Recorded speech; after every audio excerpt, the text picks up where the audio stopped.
left, my back to the fixed point. Does that make sense? And then it goes clockwise. And that way, your students have a concept. And when you talk to them, you could say, oh, table 4, position 3 means an iced tea. And there is no, what, who, we? No, it's table 4, position 3. There is no question. And that's the way, in the business, we communicate. That's why in a real restaurant, when you order your seared scallops,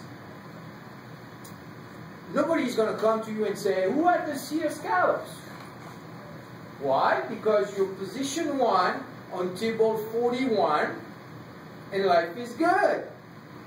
And once you order, nobody will ever ask you again. Because if they do, that means they don't know what they're doing. There is no auctioning in a restaurant. I hate that. So, who had the Parmesan Reggiano? Yeah? You see I always that? thought those people just had good memory. I guess. Oh, you good. You good. You good, girlfriend. You good. Most of the servers usually don't bring up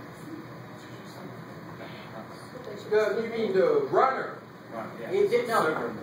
Yeah, but you have, depending on the style of restaurant, here is how it works. You have what I call a front waiter, yes? That front waiter is usually a busser. That busser has about 2 or 3 waiters he's taking care of. The busser does bread, butter, water, yes? The waiter is going to take the order, deliver the drinks, and the runner is going to bring the food, yes? And then the busser and the waiter clears, and then it goes like this. Now, there's some restaurants where there is no runners. There is some restaurants on days where it's slow, the runners are cut, and then the waiter has to bring their own food. So it just depends on the style of restaurant. But even better, if I'm taking the order and you have to deliver the food, I better give you the information of who's get what. And not only that, because also in a larger, do you know the term brigade? In a larger brigade, that could apply for a kitchen or a dining room. I worked in dining rooms where we were 1 million people working. I mean, it's just like same in the kitchen. You have a job that is very specific. So I'm the maitre d', I'm taking the order. I'm going to pass you the ticket. You're going to just take care of, for that particular table, of the what I call marking. You know what marking is? Is when you put the correct flatware down for the course that is coming. That would be a full-time job. Because every person has a different flatware for every course. We'll talk about that when we review all the flatware. That's high-end, fine dining. You have a person that only takes care of the beverages or the wine. That's a sommelier, yes? You've heard that term. You have another person that does all the table side. I mean, it just depends on the style of restaurant that you have. Very few restaurants do that extended. But there is some, at least a 3-tier. A waiter, a runner, and a busser. And everything has to be communicated by position number and table number. And usually if it's a ticket and it's handwritten, I circle when it's a lady. So double whammy. Because here, I come to this table and I say, oh yeah, the blonde lady right here. There's about 4 of you, 5 of you. Now if I say the blonde lady with a white shirt, then I kind of have only 2. Yes? Yes. Oh, I narrowed it down. No, but if I say position 2 at table 41, done. It's not blonde, it's no white shirt, it's not none of the above. And that's what you want to give to your students, that kind of information. Especially when you do a large catering event. If you do a catering event, sit down, yes? And you have one table, because you'll always have that, a table with a lady that has a vegetarian platter instead of the entree. You better have a table number and a position number. So that lady will never get that veggie plate. Somebody else will. You'll have the older guy 3 tables down getting a veggie plate, looking at it and going, what are you doing? Yeah? Because you need structure. You know, we call it a brigade because that term was brought in by, do you know Auguste Escoffier? Have you heard of the guy? Yeah. Auguste Escoffier, one of the greatest chefs we had, was a military guy. kitchen, and he brought that structure to the regular restaurant. And that's one of the things I like. Everybody has a job, everybody knows their job. A little stiff, but you know. Now look at the concept, the booth. 1, 2, 3, 4. Here's a banquette. 1, 2, 3, 4. So that means my focal point is here. My focal points are here. Here I have 1, 2, 3, 4 focal points. There's a difference between the fixed point and the focal point. The fixed point is this. The focal point is at each cover on a freestanding. This is a freestanding. Here I only have one focal point in the booth. I have two in the banquette. And I'll demo that with plates so that way you'll have a better understanding of it. Trade skill. Sanitation, yeah. All of you touch on sanitation, yes? Yes. Do you have certification for sanitation, some of you? Yep. You do ServSafe? Mm-hmm. The food? What we do, we have that, plus we have also ServSafe with alcohol. All our culinary students have to take that course in the beverage class since they are exposed to alcoholic beverages in their job.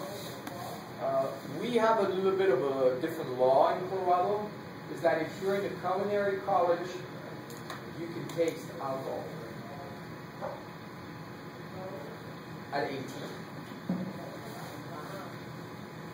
You have that in Florida. So, you know, they can't serve it. Do they serve it either? They're, Huh? Yeah. to serve here, do they have to be 21? See, in California, if you're 18, you can serve it.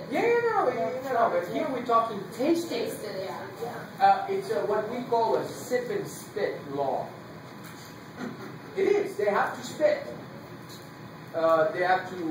No, but I do that all the time. So our students at 18, if you're underneath 18, let's say you're 17, you can't taste. But at 18, and you take a beverage class with us or a wine class with us, you can taste and spit. So there's the understanding of the whole knowledge there base, but that's only in the setting of a culinary college. Now, on the outside world, in the restaurant business, they cannot taste, but they can serve, yes.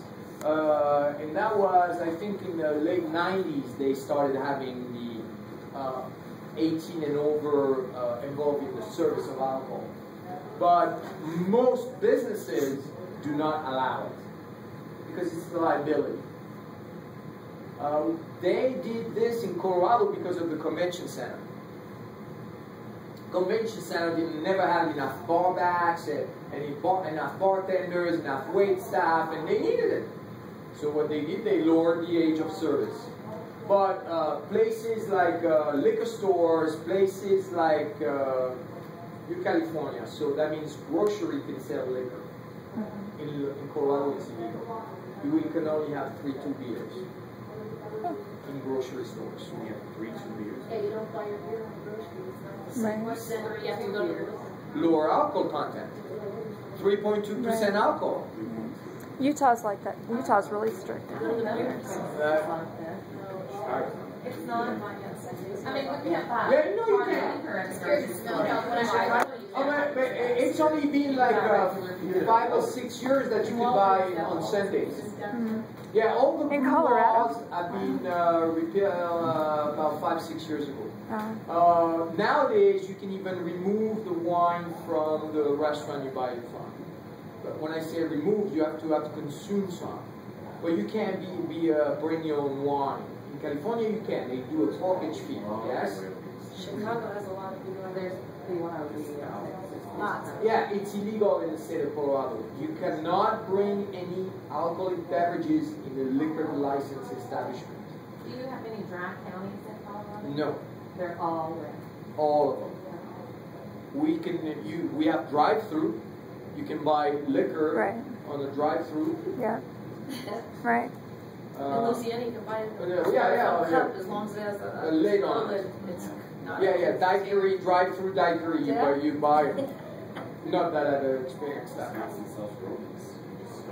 Yeah, roadies. Because you can drink and drive.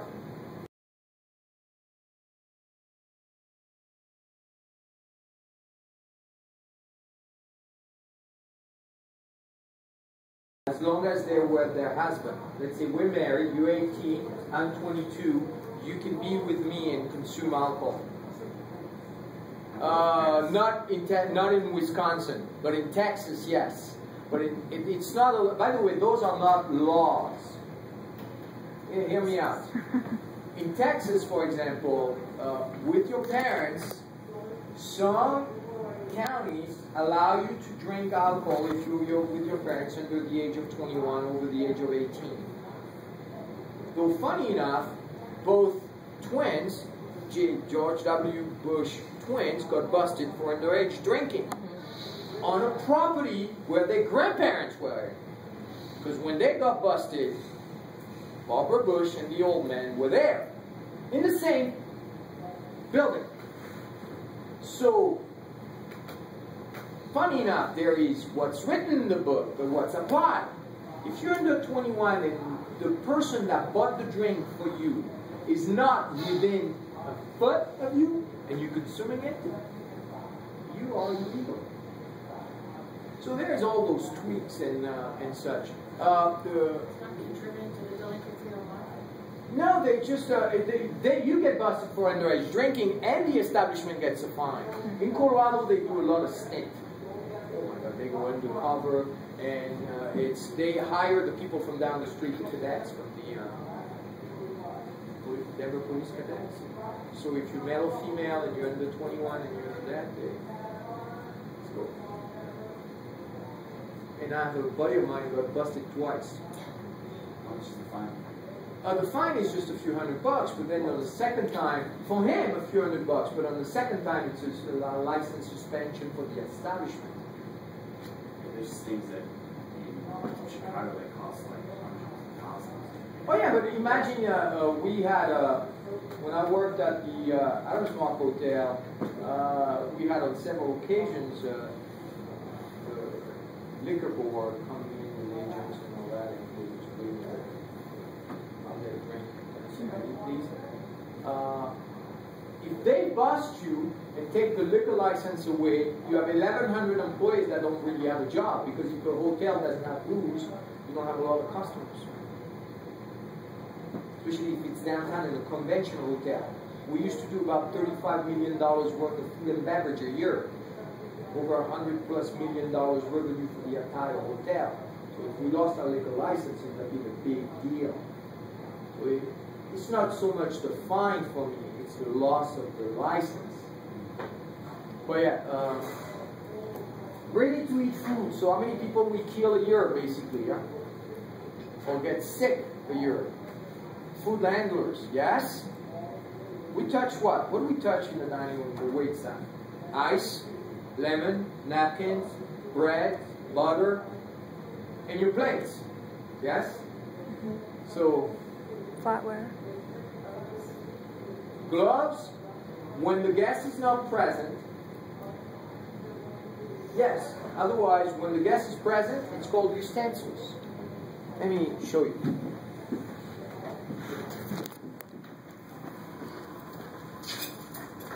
Pincing. We're going to do pincing. I love pincing. Pincing is fun.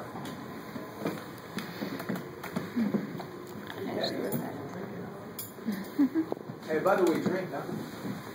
Maybe sound like drink water. Can we just taste some of your wine you know so much about? Yeah. Actually, last night I did wine tasting, and this afternoon I'm doing some. It's all professional. There you go. We split. You know it. When I taste, actually, Sunday I'm going to Grand Junction. You know, it's on the other side of the hill. I'm going to be tasting over a 2-day period about 150 wines.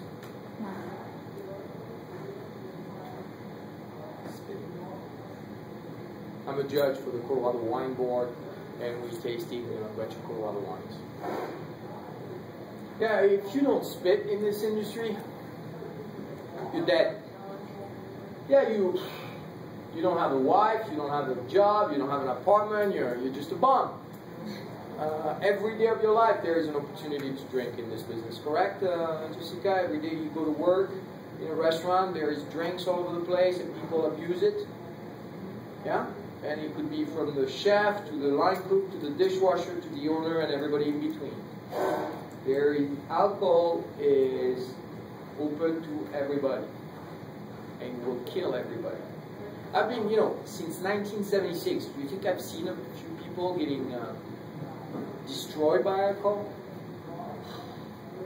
More than anything else. More than anything else. Now, safety, so we'll do pincing. Huh? We'll see if we can do this. Ooh, still alive.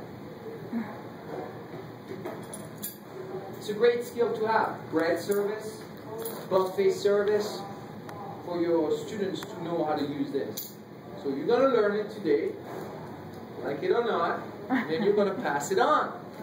That's the key. Whatever you learn today, you're going to pass it on. There was a lady with a pink jacket. Did you see her? She had the pink short sleeves Yes. from New Mexico.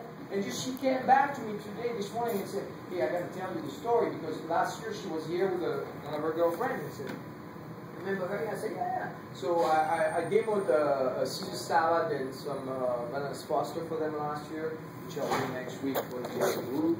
And she took her students, they competed, they did that, it was wonderful, they won. She just wanted you to know. So I said, here, don't tell me that. Tell my boss. No, because then they understand the program. They understand that you come in, you get the information, you learn it, you feel it, you go back, you pass it on, and then your kids go and compete. FCCLA does that, yes? Yes. So that's how I mean, there has to be a way for you, whatever you're learning today, to pass it on to the next guy, for that way they can perform. And it's kind of fun. And I don't need to know that. My boss needs to know that. Good day.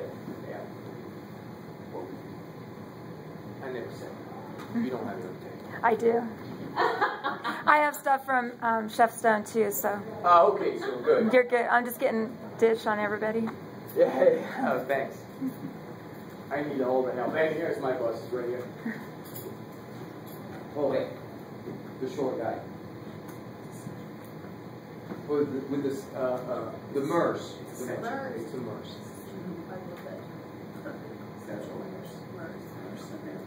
MERS, yes.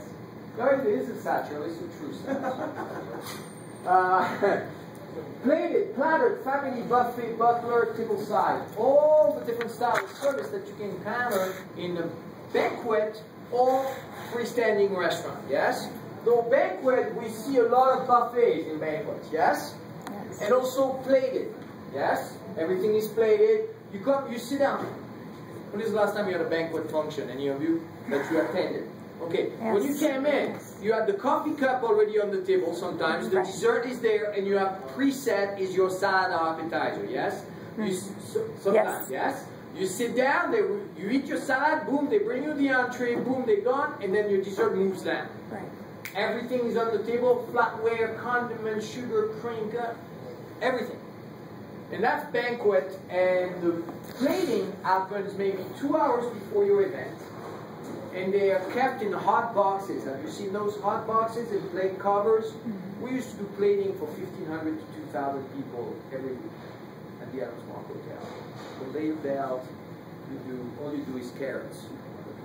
That's all your job is. You put the carrots. The next guy puts something else. By the time it goes to the conveyor belt end, there's everything on it, and every plate looks alike. Covered, hot boxes in the hallway. The hallway is from here to there, and it's behind the banquet room. And there's hot boxes forever. What I like in a freestanding restaurant, I also like plated, à la minute as we call it. Do you understand that term? Just made, freshly plated, looks good, delivered by the wait staff. Properly or not, but at least it's delivered. Family style, I like family style in restaurants for different items. Let's say I'm offering antipasto platter. An antipasto platter, yeah. Now to do some restaurants that give you like a boom. There's a place in Colorado called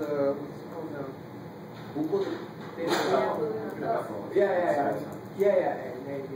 They tell.